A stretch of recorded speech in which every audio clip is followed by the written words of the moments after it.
কিয়ামতটা সংগঠিত হবে ওই সময় বিশুদ্ধ অন্তরে খালেস নিয়তে আল্লাহকে ডাকার মতো মানুষ থাকবে না। যখন ইবাদত করবে, নামাজ পড়বে, জিকির করবে, তাসবিহ করবে, কিন্তু খালেস অন্তরে না, লৌকিকতা থাকবে। যেমন দেখবেন, এখন রাগ করেন না আমার কথায়, আমাদের দেশে এমনও নেতা পাওয়া যাবে, এখন নির্বাচন সামনে না, একই যখন সারা বছর নামাজ নাই, নির্বাচন আসলে একই আসরের নামাজ 2 পড়ায়।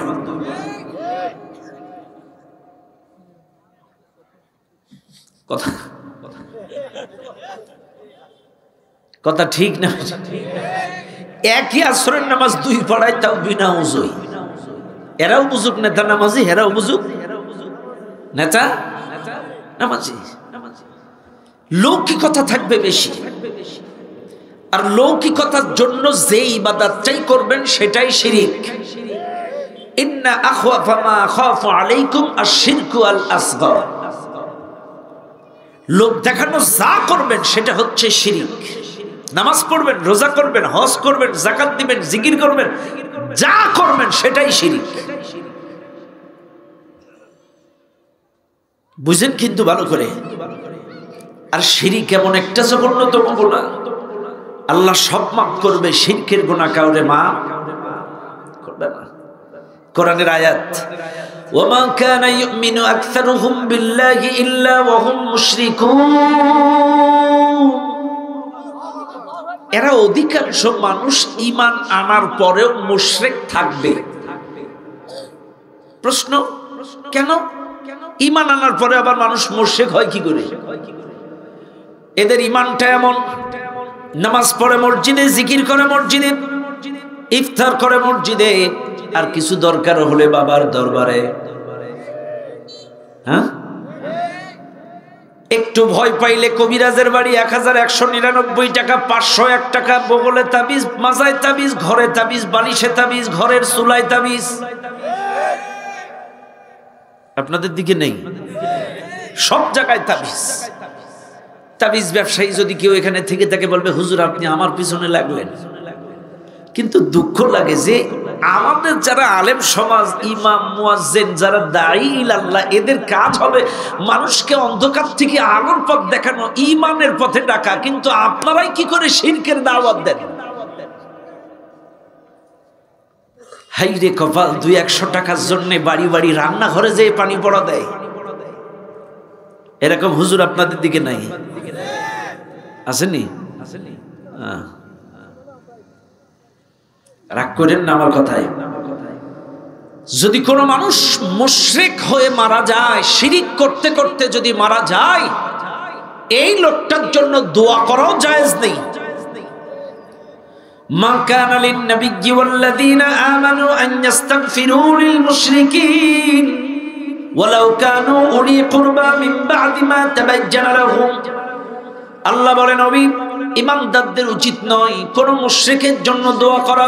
সে যদি তোমার বাবাও হয়, ভাই হয়, তোমার পরিবারের সদস্য যদি হয়, মুশরিক যদি মারা যায়, এর জন্য দোয়া করা জায়েজ নাই।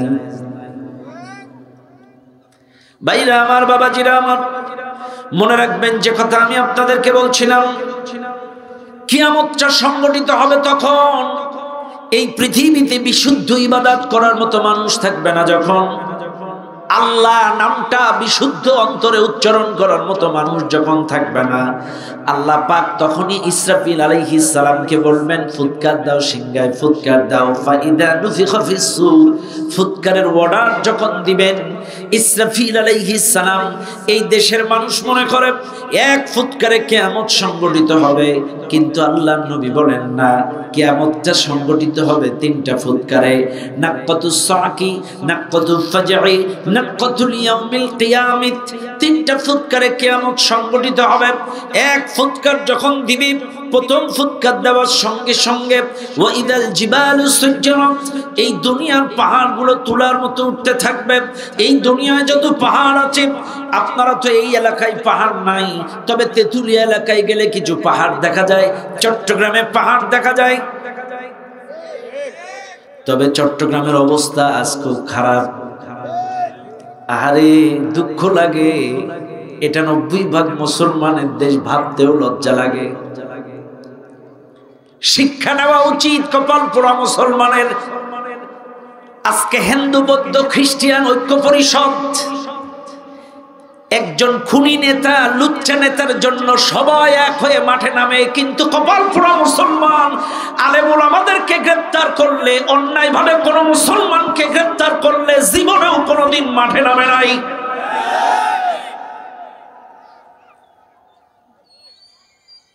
আজকে তারা হিন্দু খ্রিস্টান বৌদ্ধ ঐক্য পরিষদ বিশ্বাস করেন আমরা কোন হিন্দুর বিরুদ্ধে নয়, খ্রিস্টানের বিরুদ্ধে নয়, কোন ইহুদির বিরুদ্ধে নয়। আমাদের ইসলাম সেটা শিখায়নি। ইসলাম শিক্ষা দিয়েছে কোন ধর্ম তো পড়ে মরুক, ধর্মর মূর্তিকে পর্যন্ত গালি দেওয়া জায়েজ নাই। আমরা নির্বাচন পরবর্তীকালীন সময় সহিংসতার আশায় আমরা চিন্তা করেছিলাম এদের বাড়ি ঘর ভাঙতে পারে। এই কমলমতি মাদ্রাসার বাচ্চাগুলো এই দেশের ইসলামী আন্দোলনের ভাইরা মূর্তি ওই মন্দিরগুলো পাহারা দিয়েছে, সারা রাত মন্দিরগুলো পাহারা দিয়ে ফজরের নামাজ পড়েছে রাস্তার উপরে। আর আজকের সেই বাংলাদেশে আপনারা এত বড় ষড়যন্ত্র করছেন। চিন্ময় চত্র কি চিন্ময় কৃষ্ণ দাস, শোনেন, কোন খুনি কোন দলের হতে পারে না। নিঃসন্দেহে সে একজন নৈতিকতা ভ্রষ্ট মানুষ, চরিত্রহীন মানুষ, একজন জঙ্গি উগ্রবাদী সন্ত্রাসের গডফাদার। আর কোন সন্ত্রাস কোন জঙ্গির কোন দল থাকতে পারে না। আমরা স্পষ্ট ভাষায় বলিষ্ঠ কণ্ঠে আওয়াজ দিতে চাই, তুরস্কের মধ্যে ইসকনের ঠাঁই নাই, মালয়েশিয়ায় ইসকনের ঠাঁই নাই, চীনের মতো রাষ্ট্রে ইসকনের ঠাঁই নাই, বাংলাদেশেও এই সন্ত্রাসী সংগঠনের কোনো ঠাঁই দেওয়া যাবে না।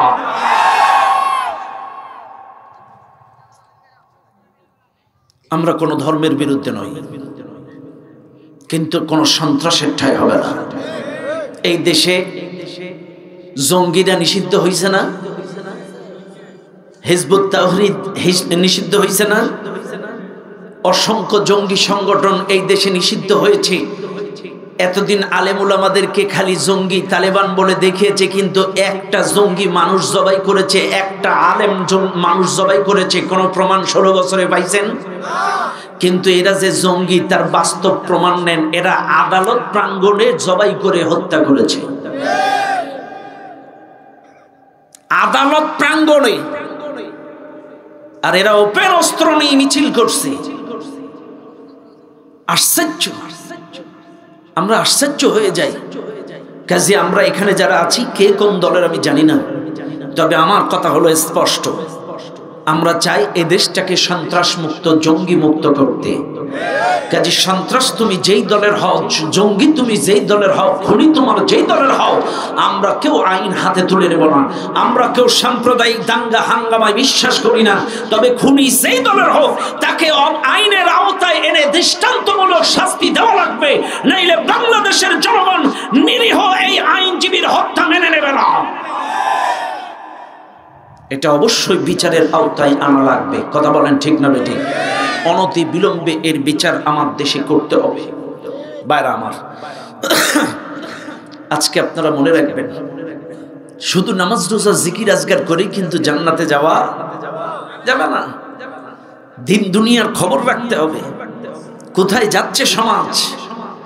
আপনারা এই ইসকনের ইতিহাস খুলে দেখেন, এদের জন্ম ভারতের মামুদের দেশে না, এদের জন্ম কিন্তু আমেরিকায়। এদের যে গডফাদার, যিনি এই ইসকনের জন্ম দিয়েছিলেন, তিনি ছিলেন ইহুদি। কাজে নিঃসন্দেহে এটা ইহুদিদের পাতানো ষড়যন্ত্র। শুনে নেন, আমি বলে যাই আপনাদের, ইহুদিরা ষড়যন্ত্র করে তখন, ওয়ালান তারদা আনকাল ইয়াহুদ ওয়ালান নাসারা হাত্তা তাত্তাবিআ মিল্লাতাহুম। এই জাতি যখন অর্থনীতি, রাজনীতি, পরিবার নীতি, শিক্ষানীতি, সংস্কৃতিতে সব কিছুতে ওদের ইত্তেবা অনুসরণ ছেড়ে দেয় যখন, ওরাই তখন সেই দেশে ষড়যন্ত্র চালায়। ওরা দেখেছে অভিনেত্রীটা চলে গিয়েছে, এখন আর আমাদের ওদের শিক্ষানীতি মানবে না, রাজনীতি মানবে না, অর্থনীতি মানবে না, সংস্কৃতি মানবে না। এখনই ওরা ষড়যন্ত্র শুরু করেছে। এটা ইহুদিদের ষড়যন্ত্র। যুগে যুগে ইহুদিরা গোটা পৃথিবীতে ষড়যন্ত্র চালিয়েছে। তাকান ইরাকের দিকে। ইরাক যখন ইহুদি খ্রিস্টানদের ইত্তেবা অনুসরণ ছেড়ে দিল, জঙ্গিবাদের নাটক করে ইরাককে বোমা মেরে তছনছ করে দিয়ে সাদ্দামকে হত্যা করলো। আফগানিস্তানের দিকে তাকান, যখন আফগানিস্তানে ইত্তেবা ছেড়ে দিল, তখন আফগানিস্তানে বোমা মেরে জঙ্গিবাদের নাটক করে তছনছ করে দিয়ে উসামা বিন লাদেনকে হত্যা করলো। ফিলিস্তিনের দিকে তাকান, ফিলিস্তিন যখন ইহুদিদের অনুকরণ ইত্তেবা ছেড়ে দিল, ফিলিস্তিনকে তছনছ করে দিল, আজও দিচ্ছে।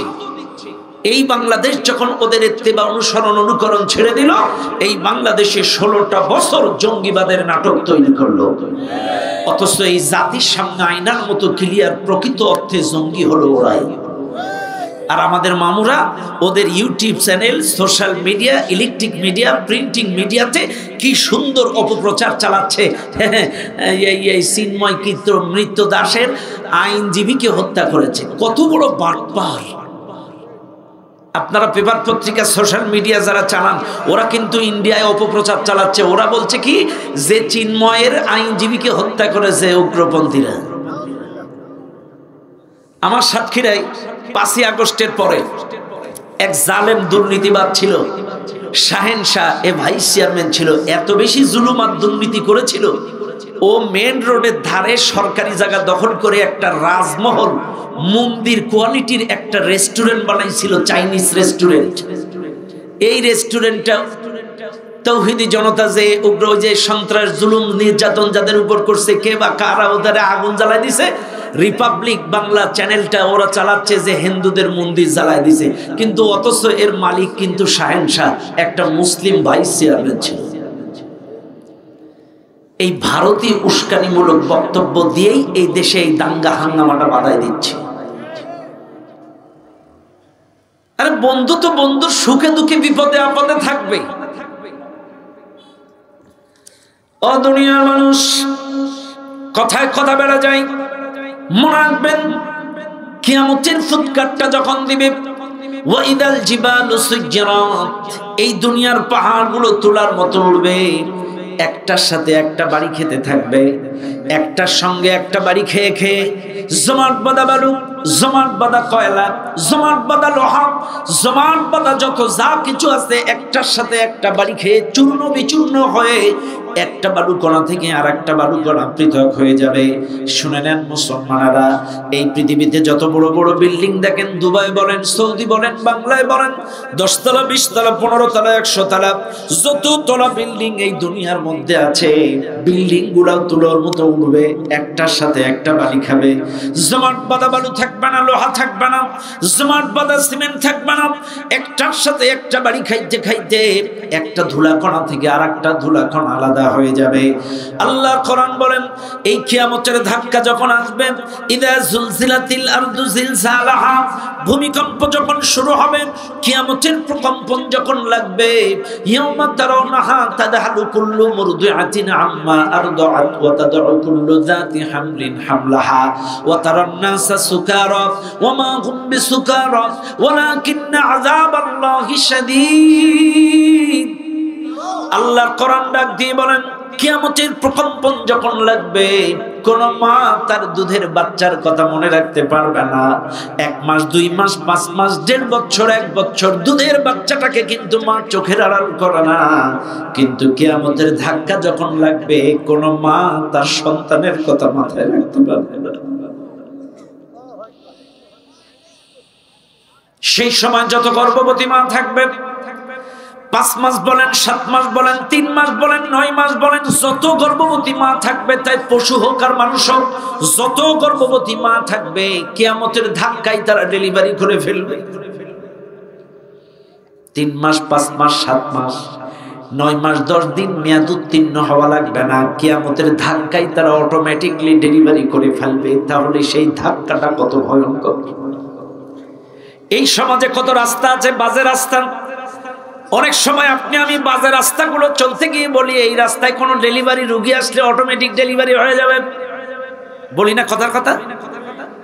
এই ধাক্কার রাস্তায় যদি চলে কোনো ভ্যানের উপরে করে, ইঞ্জিন ভ্যানে করে, এই ধাক্কায় তারা ডেলিভারি করবে, এটা যেমন বাস্তব। আল্লাহর কোরআন বলে কিয়ামতের ধাক্কায় প্রত্যেকটা মা তারা ডেলিভারি করে ফেলবে। ওয়াতারান নাসা সুকারা, ওই সময় যত মানুষ জীবিত থাকবে মাতাল হয়ে যাবে। ওয়ামা হুম বিসুকারা, অবশ্য তারা মদ খাবে না। কিয়ামতের প্রকম্পনে তারা সেন্সলেস হয়ে যাবে, মাতাল হয়ে যাবে। ফালা ইস্তাতিউনা তাওসিয়াতান ওয়ালা ইলা আহলিহিম ইয়ারজিউন। কোন বাবা তার সন্তানকে ওসিয়াত করার চান্স পাবে না, স্বামী তার স্ত্রীকে ওসিয়াত করার সময় পাবে না। যে যে অবস্থায় থাকবে ওই অবস্থায় কিয়ামত সংগঠিত হয়ে যাবে। মনে রাখবেন, এই মাহফিলে যারা আছেন, আপনি নাঙ্গল চষছেন কিয়ামত হয়ে যাবে, পানি খাচ্ছেন কিয়ামত হয়ে যাবে, গরুর গায়ে দোয়াচ্ছেন কিয়ামত হয়ে যাবে। যে যেই হালতে থাকবেন ওই অবস্থায় কিয়ামত হয়ে যাবে।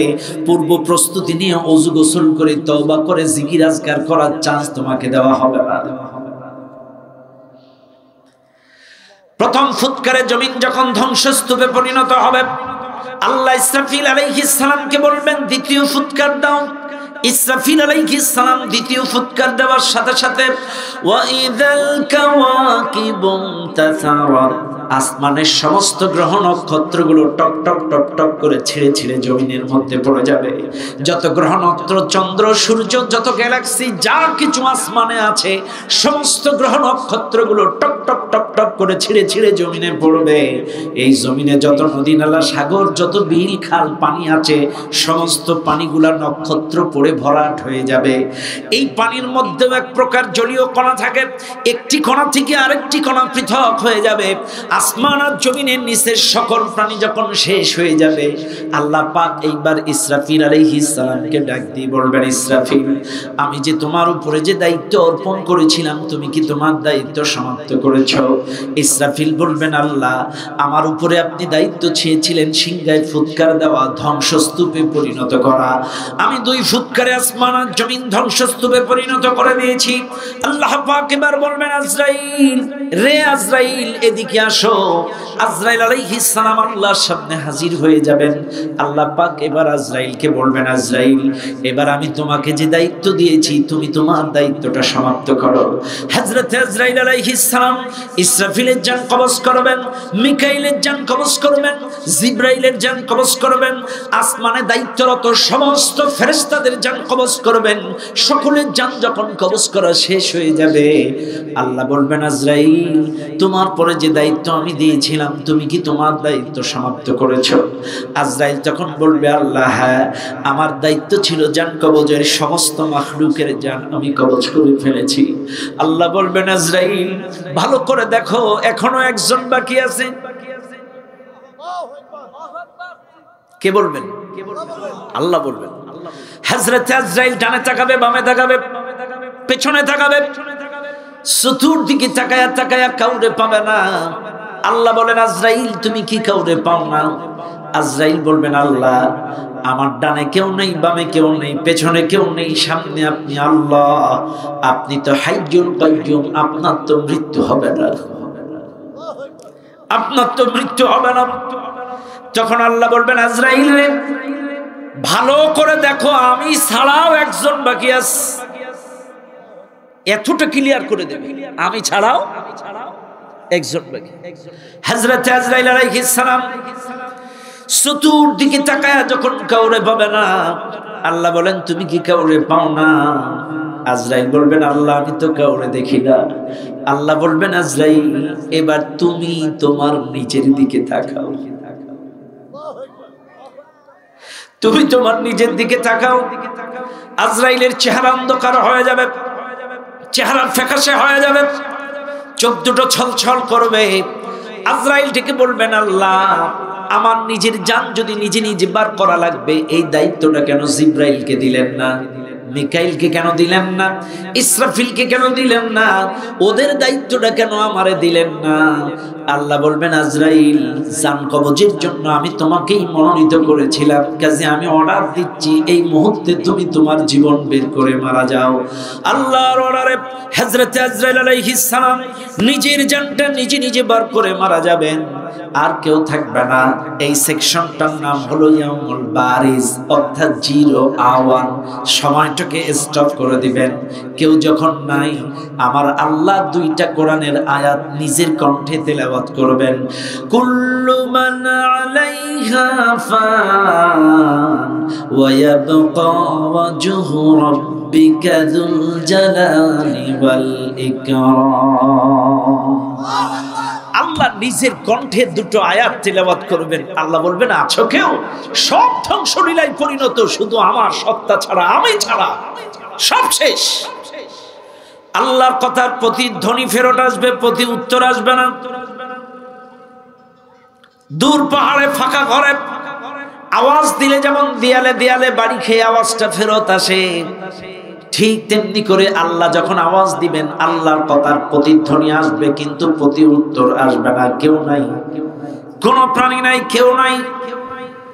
আল্লাহর খুব বেশি কোন একাকী মন টিকবে না, খুব বেশি কোন আল্লাহর ভালো লাগবে না। শুনে নেন আজকের এই মাহফিলের জনগণ, আল্লাহর যখন খুব বেশি কোন একাকী মন টিকবে না, আল্লাহ পাক এইবার 3 নাম্বার সেকশন কায়েম করবেন, আলিয়াউমা তুজজা। আল্লাহ পাক 3 নাম্বার সেকশনে সর্বপ্রথম ইসরাফিল আলাইহিস সালামকে জীবিত করবেন। ভালো করে মনে রাখবেন, সর্বপ্রথম আল্লাহ ইসরাফিলকে ডাক দিবেন। ইসরাফিল আলাইহিস সালাম আল্লাহর সামনে হাজির হয়ে যাবেন। এবার আল্লাহ বলবেন, ইসরাফিল, আগে 2টা ফুৎকার দিয়েছো ধ্বংসশীল, এবার তোমার 3 নাম্বার ফুৎকারটা দাও সৃজনশীল। 1 নাম্বার ফুৎকারে তুমি জমিন ধ্বংস করেছো, 2 নাম্বার ফুৎকারে তুমি আসমান ধ্বংস করেছো, এবার তোমার 3 নাম্বার ফুৎকারটা দাও, নতুন আঙ্গিকে এই পৃথিবীটা সৃজন হোক, সকল মৃত মানুষগুলো জীবিত হোক, আসমান জমিন নতুন কায়দায় সৃজন হোক। ইসরাফিল আলাইহিস সালাম আল্লাহর পারমিশনে 3 নাম্বার ফুৎকার যখন দিয়ে দিবেন, ওয়ানুফিখা ফিস সূর, এই 3 নাম্বার ফুৎকার যখন দিয়ে দিবেন, সাথে সাথে এই দুনিয়ার যা কবর যেখানে ছিল দলে দলে উঠে আসা শুরু করবে। America, London, Thailand, Bharat, Bangla, Chittagong, যার কবর যেখানে আছে দলে দলে কবর থেকে উঠে একটা দৌড় দিবেন, সব উঠে আসবে। সবাই, সকল মানুষ উঠে যাবেন, নির্দিষ্ট ময়দানে মহাশরে হাজির হয়ে যাবে। খেয়াল করবেন, এই সেকশনে আল্লাহ বিচার কার্য শুরু করবেন। বিচার কার্যটা কেমন হবে? এই দুনিয়ার কোর্ট কাছারিতে বানানো নথিপত্রে বিচার হয়, চোখের ইশারায় বিচার হয়, ক্ষমতার দাপটে বিচার হয়, কিন্তু সেদিন ফালিয়াউমা লা তুযলামু নাফসুন শাইআন ওয়া লা তুজজাউনা ইল্লা মা কুনতুম তা'মালুন। সেদিন কারোর প্রতি কোনো জুলুম করা হবে না, কারোর প্রতি না। আপনি যা করেছেন তার প্রতিদান আপনাকে দেওয়া হবে। দুনিয়ায় যদি কারোর বাড়ি ভেঙে থাকেন তার প্রতিদান দেওয়া হবে। দুনিয়ায় যদি কাউকে অন্যায় ভাবে বাড়ি ছাড়া ঘর ছাড়া হামলা মামলা দিয়ে থাকেন তার প্রতিদান দেওয়া হবে। দুনিয়ায় যদি নামাজ পড়েন, আল্লাহর পথে, কোরআনের পথে, হকের পথে চলে থাকেন, তার প্রতিদান কিয়ামতে পেয়ে যাবেন। ফামান ইয়ামাল মিসকালা যাররাতিন খায়রান ইয়ারাহ ওয়া মান ইয়ামাল মিসকালা যাররাতিন শাররান ইয়ারাহ। যারা পরিমাণ ভালো কাম করলে কিয়ামতে দেখানো হবে, যারা পরিমাণ খারাপ কাম করলে কিয়ামতে দেখানো হবে। যাররার ব্যাখ্যা কি? আমার দেশের মানুষ মনে করে যাররার ব্যাখ্যা হলো ওই শস্যের দানা, কিন্তু শুনে নেন, ম্যাক্সিমাম তাফসীর বিদগণ একমত পোষণ করেছেন যাররার অর্থ হলো এই চুল একটা যদি আপনি মাথার থেকে উঠান, একটা চুল টান দিলে চুলের গোড়ায় একটা সাদা বোটা মতো থাকে, এই সাদা বোটাটাকে 10,000 ভাগ করে এক ভাগকে বলা হয় যাররা।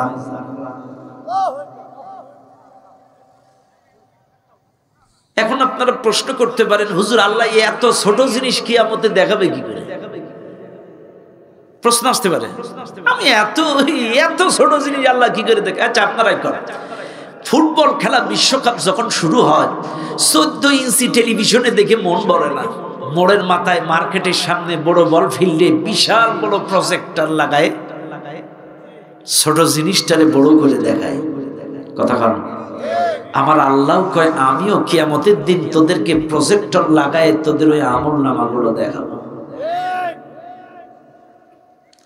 এখন প্রশ্ন, যেই ময়দানে আপনি কিয়ামতে উঠবেন এই ময়দানটা কি কোয়ালিটির হবে? কই যান? থাকেন, কোনো ছুটি নেই কিন্তু আজকে। খাওয়া দাওয়া করতে গেলে যান, ঠিক আছে, খাইতে গেলে যান, হ্যাঁ খেয়ে আসেন। খেয়াল করবেন কিয়ামতের ময়দানটা কেমন হবে। কিয়ামতের ময়দানটা আজকে যেই সূর্যটা আপনারা দুনিয়ায় দেখতে পান, সূর্য দেখেন না আপনারা? দেখেন দেখেন, যেই সূর্যটা আজকে দুনিয়ায় দেখতে পান এই সূর্যটা জমিন থেকে 9,30,00,000 মাইল উপর থেকে একটা ছিদ্র দিয়ে তাপ দেয়। কয়টা? কয়টা? খেয়াল করেন, এখান থেকে দিনাজপুর কয় কিলো? 30 কিলো। দিনাজপুর থেকে ঢাকা কয় কিলো? 417 কিলো। তার মানে টোটাল আর কি 450 কিলো ধরলাম। চাইলে এখান থেকে ঢাকা 450 কিলোমিটার মাত্র এইটুকু যাইতেই আমাদের 12 ঘন্টা লেগে যায়। চাইলে জমিন থেকে 9,30,00,000 মাইল উপর থেকে এই সূর্যটা একটা মুখ দিয়ে তাপ দেয়। তাই আমরা দুনিয়ায় দিনের বেলায় সহ্য করতে পারি না। এসির বাতাস, ফ্যানের বাতাস, এয়ার কুলার, কোল্ড ড্রিঙ্কস কত কিছু ব্যবহার করি, ওই উপরে সূর্যটা তাপ দেয় তাই সহ্য করতে পারি না। কিন্তু কিয়ামতের দিন ওই সূর্যটা মানুষের মাথার 1.5 হাত উপরে চলে আসবে। একবার অনুভব করেন তো চোখ বন্ধ করে, 1.5 হাত উপর থেকে ওই হাই ভোল্টেজ সূর্যটা যদি 12টা মুখ দিয়ে তাপ দেয় আপনার অবস্থাটা কি হবে? কখনো চিন্তা করছেন? কিয়ামতে যে উঠতে হবে আর ওই সূর্যের নিচে খাড়াতে হবে। ইস, আজকে নামাজে ডাকে, কোরআনের পথে ডাকি, ইসলামের পথে ডাকি, ইসলামী আন্দোলনের পথে ডাকি, কেউ কাম দেয় না। সময় আছে, যৌবন আছে, এখন যাবো কেন? ঠিক 4 হাঁটু যখন এক জায়গায় হবে তখন ঠিক মসজিদে যে জিকির করবো। আচ্ছা, তোমার যদি 2 সপ্তাহ আগে প্যারালাইজড হয়ে যায়, তুমি যে চিন্তা করছো মরার 1 সপ্তাহ আগে নামাজ পড়বা। কত মানুষ তো 1 বছর 1.5 বছর এইভাবে প্যারালাইজডে পড়ে আছে, গাল দিয়ে খাওয়ার ক্ষমতা নাই, নাকে পাইপ লাগায় তাকে খাবার দাও। কত মানুষের মা বাবা বছরের পর বছর বিছানায় পড়ে আছে। আজকে তোমরা সুস্থ সবল মানুষ কেন নামাজ পড়বে না? যৌবনকালের 1 সেজদা, বৃদ্ধকালের 70 সেজদা সমান।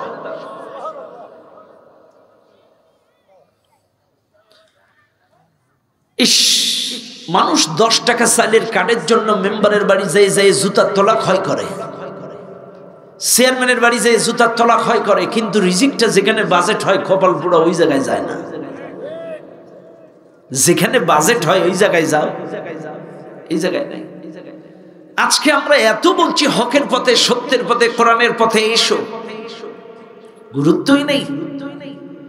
এই যে কি সুন্দর একটা জবাব দিল আগের দিন এক সাংবাদিক আমিরে জামাতকে প্রশ্ন করলো, আপনারা আজকের দল না এতটা দিন ধরে এই দেশটা পরিচালনা করছেন, একটা বারও ক্ষমতায় আসতে পারলেন না, এটা কি আপনাদের ব্যর্থতা না?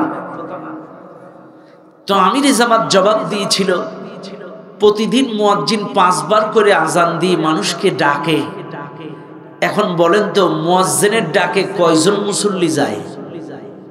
এটা কি মুয়াজ্জিনের ব্যর্থতা না মুসল্লিদের ব্যর্থতা? কথা কন। মুসল্লিদের ব্যর্থতা। কাজী মনে রাখবেন, আমরা মানুষকে দিনের পথে, আল্লাহর পথে, কোরআনের পথে ডাকছি, কাজী এরা যদি না আসে এটা কার ব্যর্থতা? আজকে আমি আশ্চর্য হয়ে যাই, এই মাহফিলে যারা আছেন হকের রাস্তা, সত্য রাস্তা, দ্বীনের রাস্তা খুঁজে পান না। আজকে আপনাদের একটা উদাহরণ দিয়ে যাই। অনেক সাধারণ মানুষ বলে, হুজুর আজকে কোনটা হক আমরা বিশ্বাস করবো? এরা কয় আমরা হক, ওরা কয় আমরা হক, এটা কয় আমরা হক, হিজবুত তাওহীদ কয় আমরা হক, মাইজ ভান্ডারি কয় আমরা হক, আটরশি কয় আমরা হক। ওই যে সেদিন দেখলাম মাইজ ভান্ডারির এক বদমাইশ মঈনুদ্দিন নাকি মঈনুল ইসলাম, এ কয় 2.5 খাওয়া জায়েজ। বুঝেন, মুরব্বী মানুষ বুঝে না, একটু বুঝায় দিই। তার মানে এক সাংবাদিক এর প্রশ্ন করছে, আপনারা যে এই দরবারে গাঁজা খান, তো এটা কি? বলছে এটা আল্লাহর সৃষ্টি। ফাবিআইয়ি আলাই রাব্বিকুমা তুকাজ্জিবান, আল্লাহর কোন কোন নিয়ামত অস্বীকার করবে? কাজী এটা আল্লাহর নিয়ামত, 2.5 খাওয়া জায়েজ।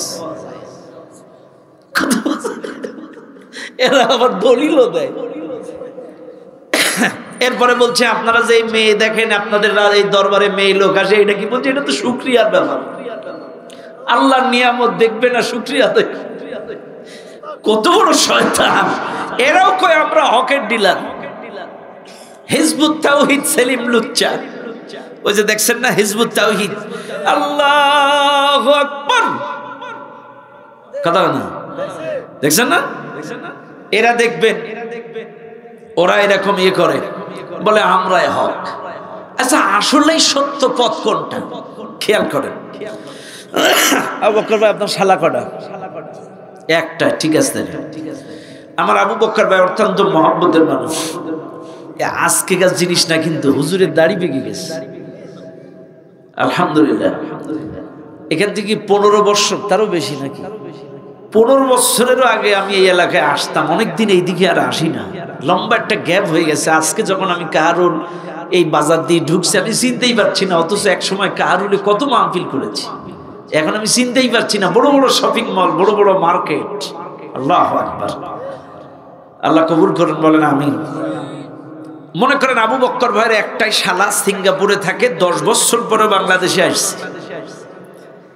এখন আবু বকর ভাইয়ের বাড়ি আসছে, একটাই বোন, বোনের বাড়ি বেড়াইতে আসছে। এখন আবু বকর ভাইয়ের বউ আবু বকর ভাইরে বলতেছে, তুমি বাজারে যাও, বাজারে যে ইলিশ মাছ আনো, আমার ভাইটা এতদিন পর দেশে আসলো, একটা ইলিশ মাছ আনো। কার অর্ডার? হোম মিনিস্টারের অর্ডার। কার? হ্যাঁ। অবশ্য আমার আবু বকর ভাই এরকম লোক না যে বইয়ের কথা শুনবে। এটা কিন্তু কিয়ামতের আলামত। প্রত্যেকটা স্বামী তার স্ত্রীদের অনুগত হয়ে যাবে, স্ত্রীর কথায় উঠবে, স্ত্রীর কথায় বসবে, এটা কিয়ামতের আলামত। অবশ্য দিনাজপুরের লোক এত খারাপ না। আশ্চর্য হয়ে যায়, কামাই করে পুরুষ, ম্যানেজার বউ, বউয়ের সিগনেচার ছাড়া একটা বিল পাস হয় না। কথা, সামান্য মা বাবাকে পান খাওয়ার টাকা দিবে, একটু দাড়ি গোপ টাকার টাকা দিবে, তাও চুরি করে দেয়। তোমার বৌমা যেন দেখতে না পায়। অবাক হয়ে যায়। তোমার বাবাকে তুমি 200 টাকা সপ্তাহে একটু পান খাওয়ার টাকা দিবা, তো চুরি করে দিবা কেন? হ্যাঁ, কেন চুরি করে নেবেন? আপনারা শুধু নামাজ রোজাটাই ফরজ মনে করলেন। শুধু নামাজ রোজা হজ যাকাতটা ফরজ নয়, প্রত্যেকটা সন্তানের জন্য পিতামাতার সাথে ভালো ব্যবহার করা, তাদের খেদমত করাটাও ফরজ। আপনারা শুধু নামাজ রোজার ফরজটাই ঠিক রাখলেন, আর পিতামাতার খেদমতটা ফরজ, এটা গুরুত্ব দিবেন না? হ্যাঁ, পিতামাতার খেদমত করাটাও ফরজ।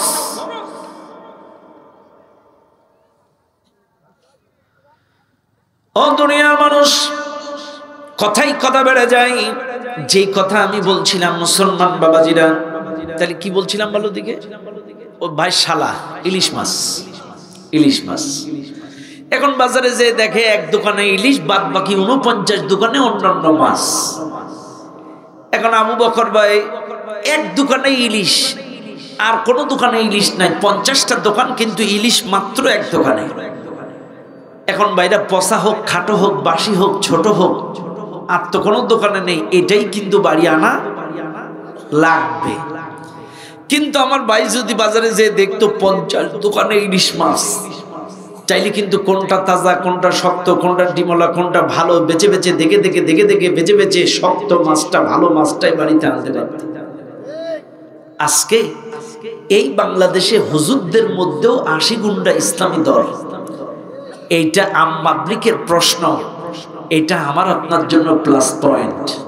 কারণ যদি এক দোকানে ইসলাম থাকতো যাচাই করার কোনো সুযোগ ছিল না, খারাপ হোক ভালো হোক ওইটাই মানা লাগতো। কিন্তু 50 দোকানে ইসলাম থাকার কারণে যাচাই করার চান্স আছে, চোখ আছে, বিবেক আছে, মনুষ্যত্ব আছে। আপনি দেখে দেখে বেছে বেছে কোরআনের দলটাই গ্রহণ করে নেন। কারণ আমার নবীকে এই পৃথিবীতে পাঠিয়েছে কোরআন দিয়ে।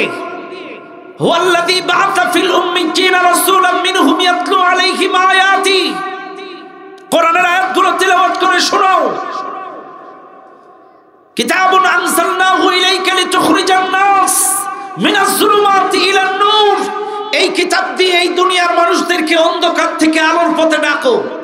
ইয়া আইয়ুহার রাসূলু বাল্লিগ মা উনজিলা ইলাইকা মির রাব্বিক।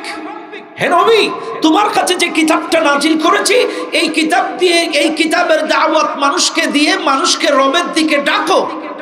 ভাইরে, তাইলে যতগুলো দলিল দিলাম প্রত্যেকটা দলিল কোরআন দিয়ে ডাকো, কোরআন দিয়ে ডাকো, কোরআন দিয়ে অন্ধকার থেকে আলোর পথে ডাকো। চাইলে মনে রাখবেন, এই বাংলাদেশে অসংখ্য ইসলামী দল থাকতে পারে, টুপি থাকতে পারে, দাড়ি থাকতে পারে, পাঞ্জাবি থাকতে পারে, কিন্তু যদি টাটকা মৌমাছির মধু মুখে লাগিয়েও বলে এটা সঠিক দল, ওটা সঠিক দল নয়। সঠিক দল ওইটা কোরআন দিয়ে ডাকে যারা, কোরআনের কথা বলে যারা, কোরআনের সমাজ চাই যারা, বাংলার জমিনে হকের পথ, সত্য পথ, আল্লাহর দল সারা। কোরআন আছে যেখানে, কোরআন নাই যেখানে, বাস। কোরআন ছাড়া হকের রাস্তা হতে পারে হুদাল লিন্নাস ওয়া বাইয়িনাতিন মিনাল হুদা ওয়াল ফুরকান। এই কিতাবটা তোমাদের জন্য হেদায়েত, সত্য মিথ্যা পার্থক্য নির্ণয়কারী গ্রন্থ। তাইলে এই কিতাব ছাড়া তুমি সত্য পথ খুঁজে পাবে। কিন্তু আশ্চর্য হয়ে যাবেন, এদেশের মানুষ শুধু নামাজ, রোজা, হজ, যাকাতটাকেই দিন মনে করে।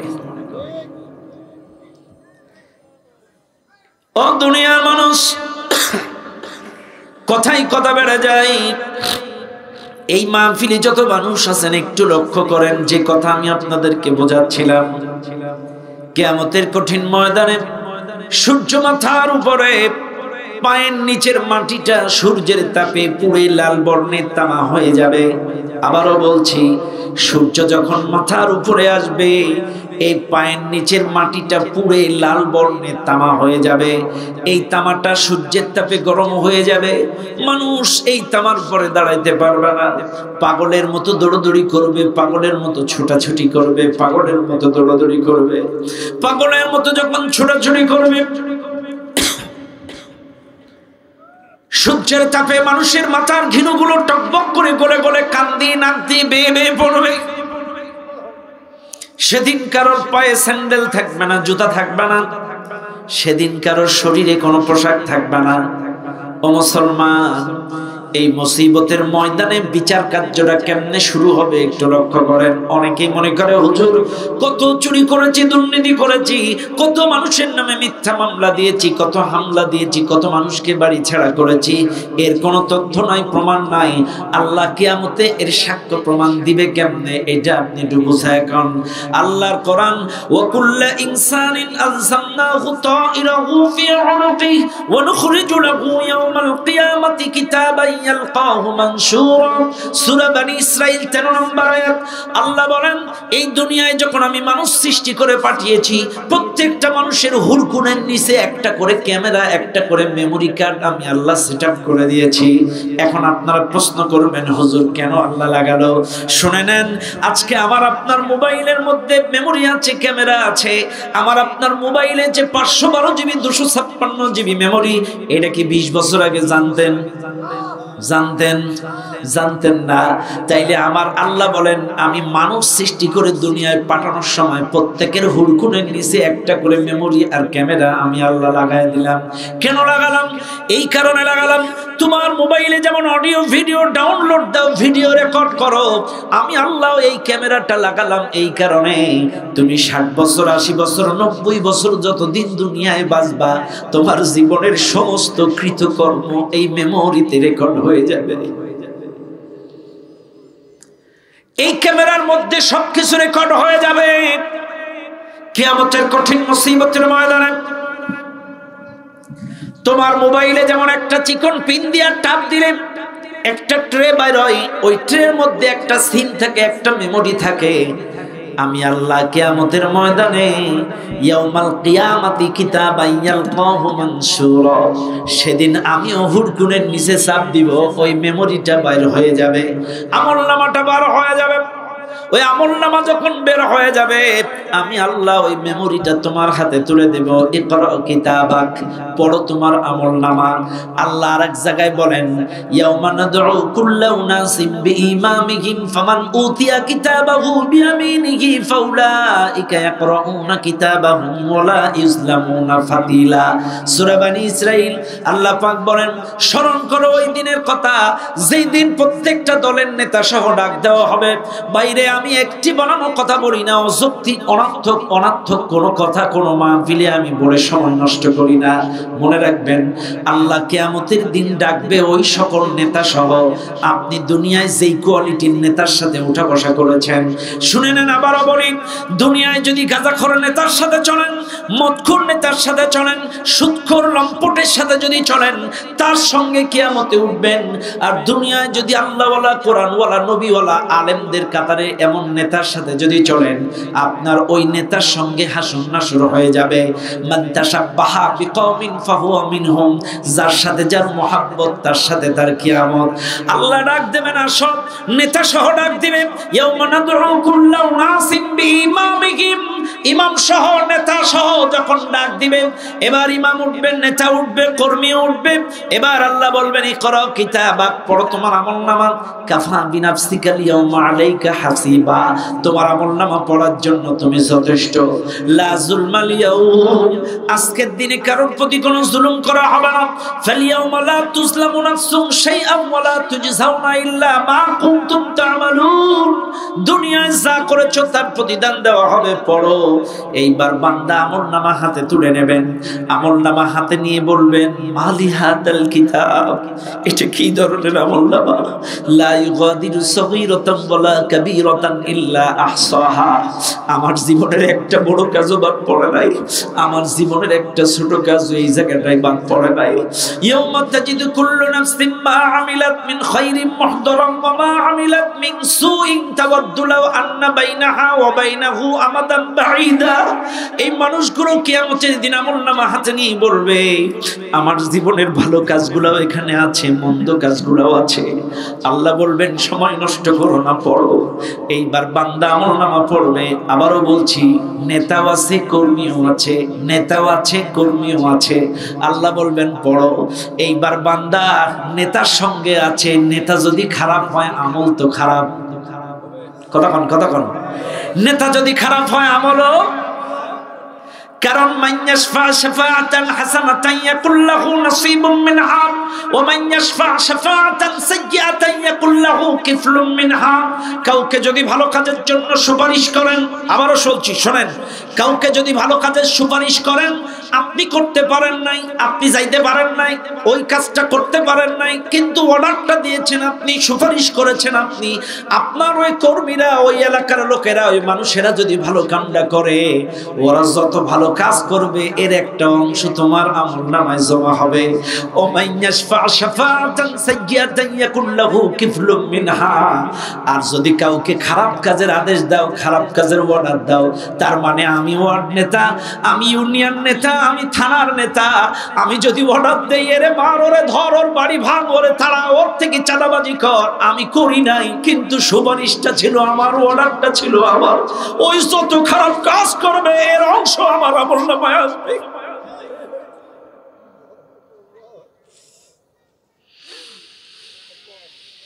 যদি কোরআনওয়ালা মানুষের সাথে থাকেন, আপনাকে 5 ওয়াক্ত নামাজ পড়াবে। যদি কোরআনওয়ালা মানুষের সাথে থাকেন, আপনাকে দৈনন্দিন কোরআন পড়াবে। যদি কোরআনওয়ালা মানুষের সাথে থাকেন আপনাকে হাদিস পড়াবে, যদি কোরআনওয়ালা নেতার সাথে থাকেন আপনাকে দারসুল কোরআন দারসুল হাদিস, আপনি যদি কোরআনী আন্দোলনের কর্মী হন আপনার হাতে একটা রিপোর্ট বই তুলে দেবে 5 ওয়াক্ত নামাজ পড়েছো কিনা, দৈনন্দিন কোরআন তেলাওয়াত করেছো কিনা, দৈনন্দিন হাদিস পড়েছো কিনা, দৈনন্দিন মানুষকে দ্বীনের পথে কোরআনের পথে ডেকেছো কিনা। প্রতি মাসে ওই আমলনামাটা প্রতিদিনের রিপোর্ট করতে হবে, আর এই রিপোর্টটা মাস শেষে তোমার নেতার কাছে এটা শোনাতে হবে। এবার আপনারা সচেতন নাগরিক, যেই নেতা তার কর্মীর আমলনামা শোনে, এই নেতার সাথে হাসর নাসর হওয়া ভালো না খারাপ? আরো জোরে বলেন।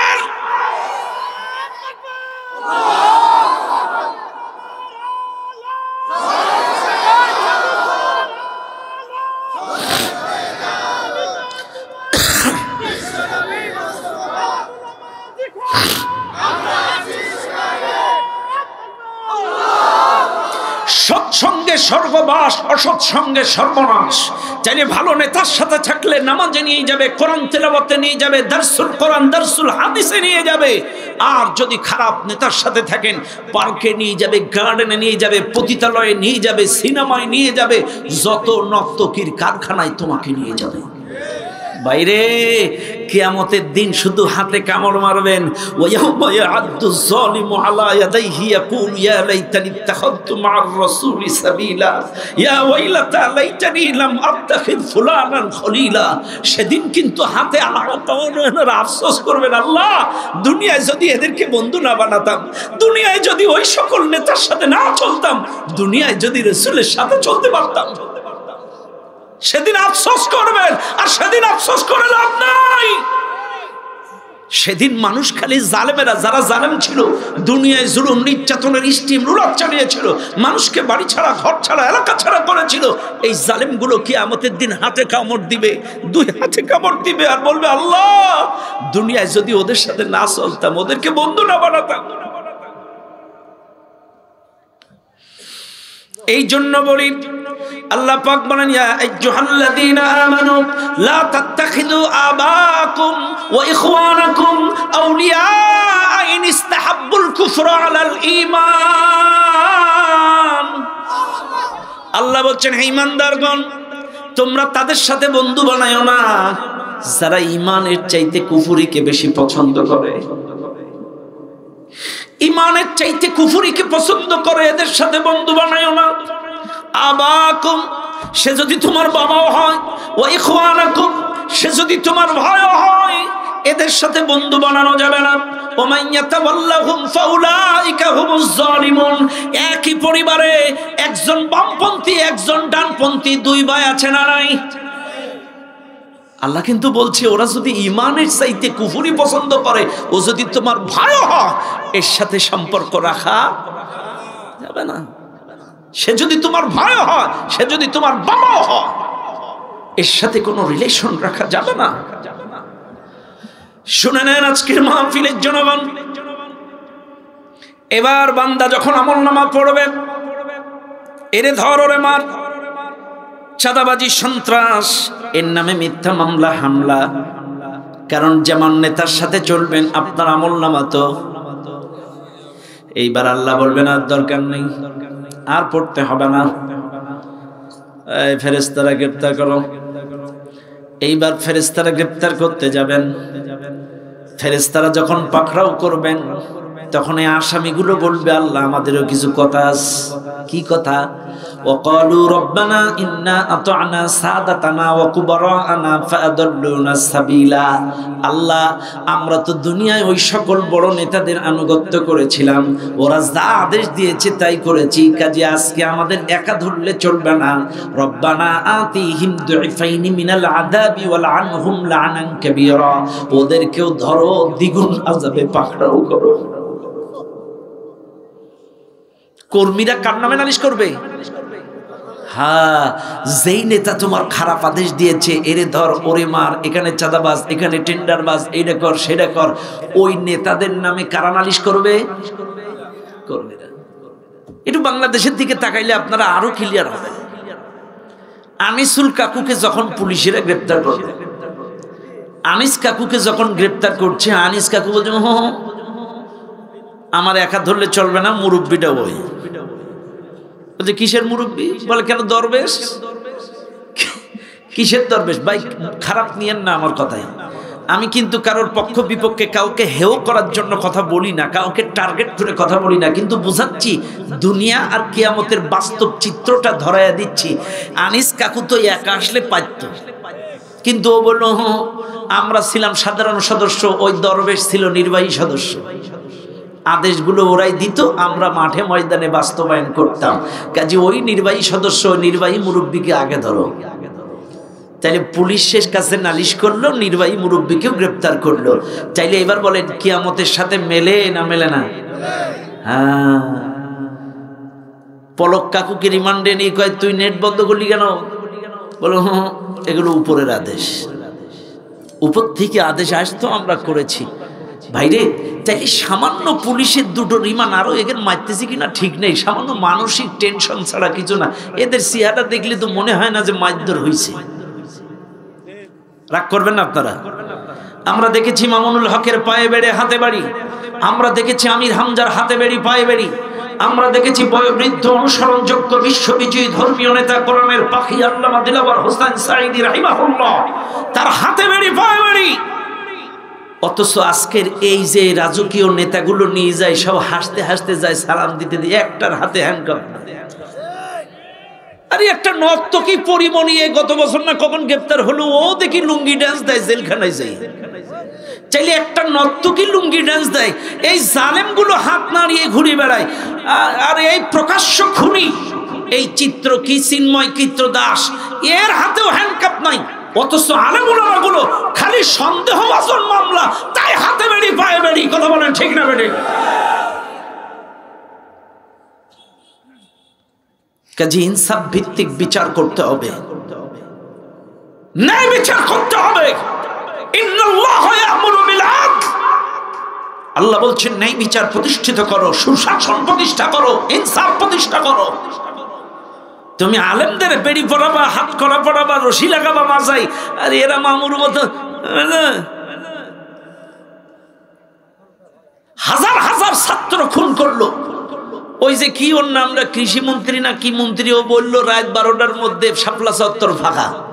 ওটার নাম কি? রাজ্জাক, আব্দুর রাজ্জাক।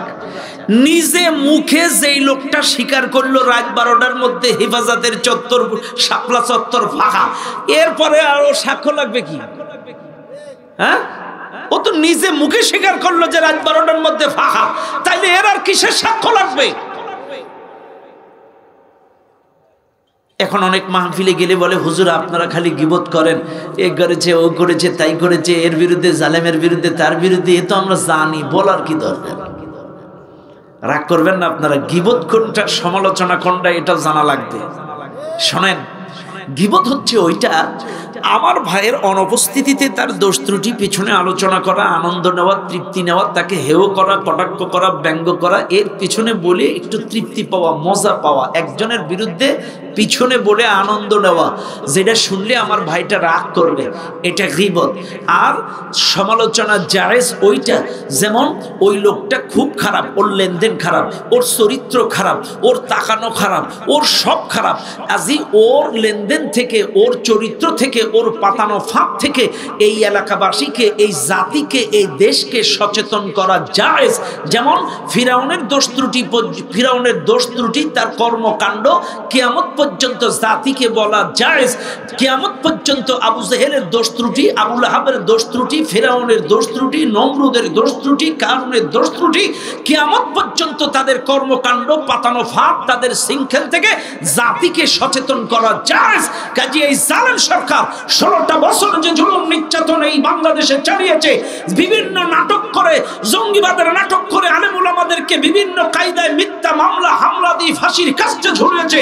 কাজে এদের কর্মকাণ্ড থেকে জাতিকে সচেতন করা জায়েজ, এটা গীবত নয়।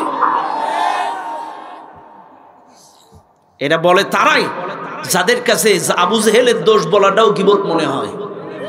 যারা সুদখোর, এদের তো সুদের ওয়াজ শুনলে জ্বলবেই। যারা ঘুষখোর, এরা ঘুষের ওয়াজ শুনলেই তো জ্বলবেই। তো এরাও এরকম, যারা ওই জালেমদের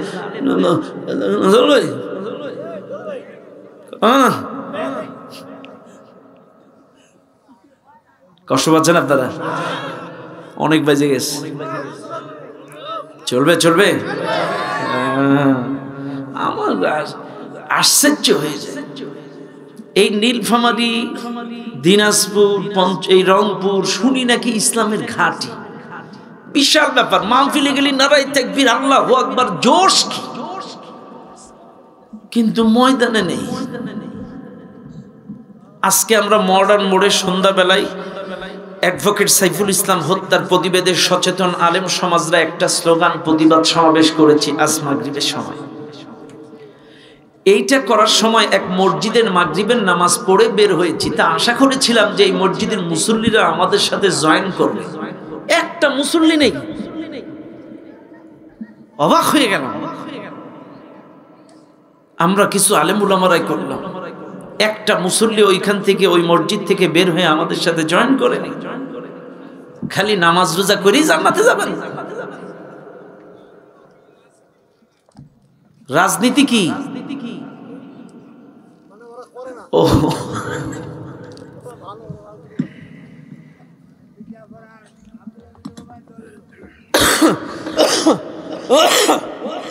বাইরে আমার মনে রাখবেন মুসলমানেরা, যে যেই দল করে সেই দলের নীতিমালা সমাজে রাষ্ট্রে কায়েমের চেষ্টা করে, সেটা ওই দলের রাজনীতি। ইরশাদ কাকার মুরিদেরা, ইরশাদ কাকার রুলস রেজুলেশন নীতিমালা সমাজে রাষ্ট্রে কায়েমের চেষ্টা করে, এটা জাতীয় পার্টির রাজনীতি। বিএনপির কাকুরা শহীদ প্রেসিডেন্ট জিয়াউর রহমানের নীতিমালা রুলস রেজুলেশন সমাজে রাষ্ট্রে কায়েমের চেষ্টা করে, এটা বিএনপির রাজনীতি। আওয়ামী লীগের কাকুরা, এরা বঙ্গবন্ধুর আদর্শ, তার নীতিমালা, তার রুলস রেজুলেশন সমাজে রাষ্ট্রে কায়েমের চেষ্টা করত, এটা বঙ্গবন্ধুর রাজনীতি, আওয়ামী লীগের রাজনীতি।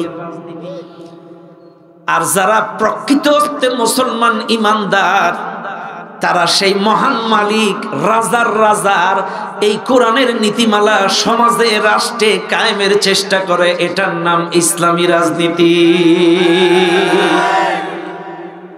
প্রত্যেকটা দলের যেমন একটা নীতিমালা আছে, ইসলামী আন্দোলন নীতিমালাটা কি? এই কোরআনের আইন সমাজে রাষ্ট্রে কায়েমের চেষ্টা করা। আর এটা আমার আপনার জন্য নফল না, ফরজ। আল্লাযীনা আমানু ইউকাতিলুনা ফি সাবিলিল্লাহ, যারা ঈমানদার তারা আল্লাহর রাস্তায় লড়াই করবে। এই মাহফিলে যারা আছেন, আপনি বিএনপি করতে পারেন, জাতীয় পার্টি করতে পারেন, যে কোনো দলের হতে পারেন, কিন্তু বলতে পারবেন আপনি ঈমানদার না? আপনারা ঈমানদার না বলতে পারবেন? তাহলে ঈমান যদি আপনার মধ্যে থেকে থাকে, যে কোনো দলের হতে পারেন। আল্লাযীনা আমানু ইউকাতিলুনা ফি সাবিলিল্লাহ, যারা ঈমানদার তারা আল্লাহর রাস্তায় আল্লাহর দ্বীনের জন্য লড়াই করবে, এটা প্রত্যেকটা ঈমানদারের জন্য ফরজ। এইবার যদি আপনি বলেন না আমি ঈমানদার না, আপনার দরকার নেই, কিন্তু ঈমানদার হলে আল্লাহর রাস্তায় লড়াই করা লাগবে। আর যদি ঈমানদার না হন, সেটাও আল্লাহ বলে দিয়েছে, ওয়াল্লাযীনা কাফারু ইউকাতিলুনা ফি সাবিলিত তাগুত, সে শয়তানের রাস্তায়, তাগুতের রাস্তায় লড়াই করবে। আর তাগুতের রাস্তা আর আল্লাহর রাস্তার ডিফারেন্স হলো, আল্লাহর রাস্তা হলো কোরআনের নীতিমালা রুলস রেজুলেশন সমাজের রাষ্ট্রে, আলা আলাহুল খালকু ওয়াল আমর ইনিল হুকমু ইল্লা লিল্লাহ, জমিন যার আইন চলবে যার, এটা হচ্ছে ঈমানদারের কাজ। আর যারা কাফের, অস্বীকার করে, নাফরমান, ঈমান নেই, তারা লড়াই করবে, মানব রচিত বিধিবিধান রাষ্ট্রে সমাজে কায়েমের চেষ্টা করবে। এটাই হচ্ছে কাফের শয়তানের রাস্তা। ভাইরা আমার, কথাই কথা বেড়ে যায়। কিয়ামতের কঠিন মুসিবতের ময়দানে, মনে আছে? মনে আছে? ভালো করে মনে রাখবেন, কিয়ামতের ময়দানে এইবার এক শ্রেণীর মানুষ তাদের আমলনামা পড়বে, আর এক শ্রেণীর মানুষ তারা আল্লাহকে অভিযুক্ত করবে। বুঝেন? কিন্তু মারাত্মক কথা। এক শ্রেণীর লোকগুলো পড়বে, ধরবে, আর এক শ্রেণীর মানুষ তারা আল্লাহর সাথে একটু চালাকি করবে। যে মানুষগুলো দুনিয়ায় চুরি করে আরেকজনকে চোর বানাতো, যে মানুষগুলো দুনিয়ায় একা দুর্নীতি করে আরেকজনের ঘাড়ে চাপাতো, নিজে খুন করে আরেকজনকে খুনের দায় চাপায়া দিত, আজকে প্রকাশ্যে সাইফুল ইসলাম আলিফ ভাইকে হত্যা করার পরেও এই জঙ্গি সংগঠনের ধূসরেরা তারা বলছে আমরা খুন করিনি। প্রকাশ্যে হত্যা করার পরও এরা অস্বীকার যাচ্ছে।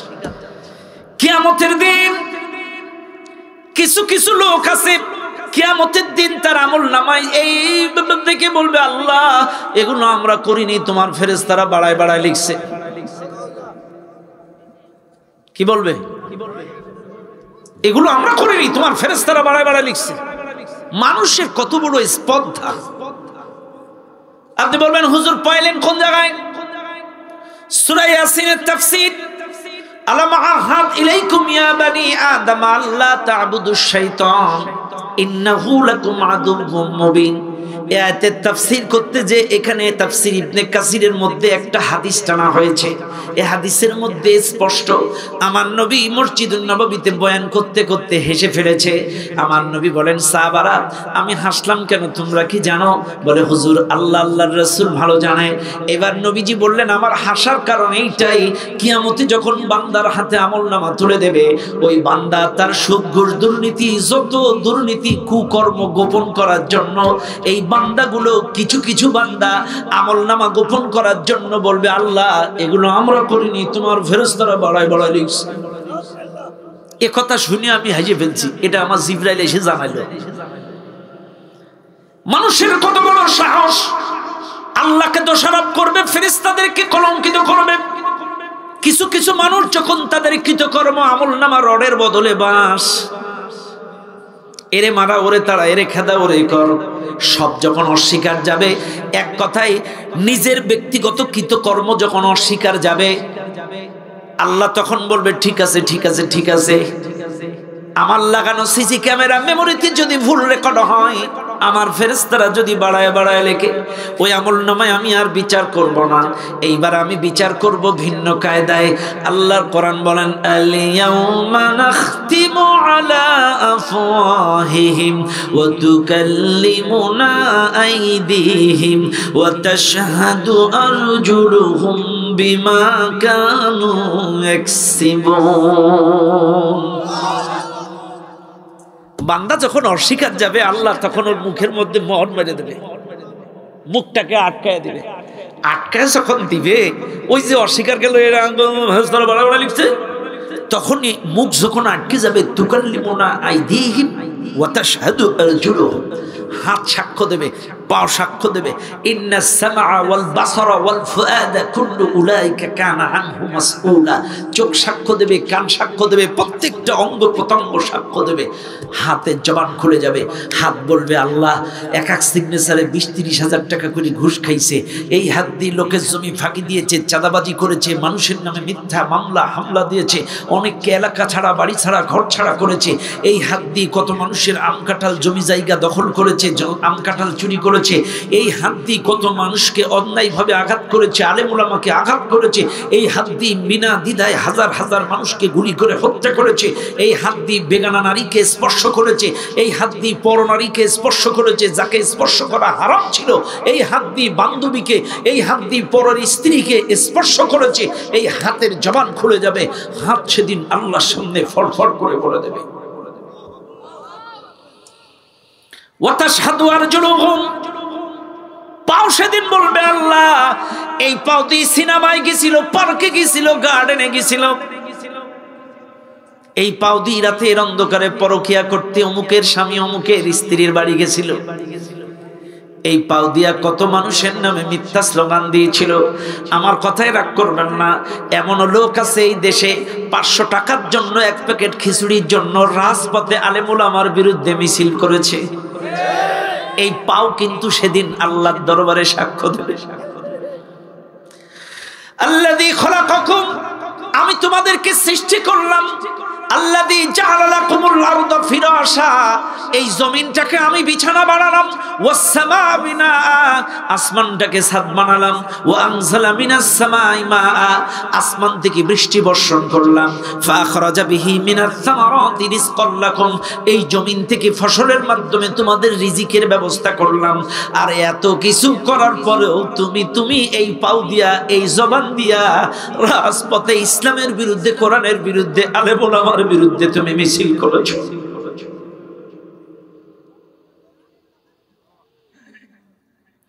ও দুনিয়ার মানুষ, চোখের জবান খুলে যাবে, চোখ বলবে আল্লাহ। সারাটা রাত এই চোখ দিয়া reel video, TikTok video, pornography, অপসংস্কৃতি দেখেছে। যুব সমাজ একটু ভালো করে শুনে নাও, কি করো, কোন জায়গায় কি করো? এই চোখে তুমি দামি দামি সানগ্লাস লাগাইছিলে, এই হাতে দামি দামি ঘড়ি পরেছিলে, কিন্তু হাত তোমার বিপক্ষে যাবে, চোখ তোমার বিপক্ষে যাবে। এই চোখ দিয়া যত খারাপ দৃশ্য দেখেছো, চোখ কিয়ামতে আল্লাহর দরবারে বলে দেবে। আল্লাহ এই চোখ দিয়ে কত বেগানা নারীকে দেখেছে, ওই বাজারের মধ্যে কত বেগানা নারীর সাথে বাদাম খেয়েছি, আর কি মেরেছে, পার্কে গেছে, গার্ডেনে গেছে, কোনো কাজ ছিল না, পার্কে বসে বসে চোখ দিয়ে বেগানা নারীগুলো দেখেছে, ইফটিজিং করেছে। এই চোখ দিয়ে কত অপসংস্কৃতি দেখেছে, এই চোখ আল্লাহর সামনে বলে দেবে। কানের জবান খুলে যাবে, কান বলবে আল্লাহ। এই কানের মধ্যে ইয়ারফোন লাগায়া হিন্দি, বাংলা, ইংলিশ গানগুলো শুনেছে, কপাল পোড়া মুসলমান। এই কানের মধ্যে মোবাইল একটা দিয়ে রাতের পরে রাত, ঘন্টার পর ঘন্টা, কার স্বামী, কার স্ত্রী, কার মেয়ে, কার ছেলে, এমন কথাবার্তা আলোচনা করেছে যেটা স্বামী স্ত্রীও কোনোদিন করে না।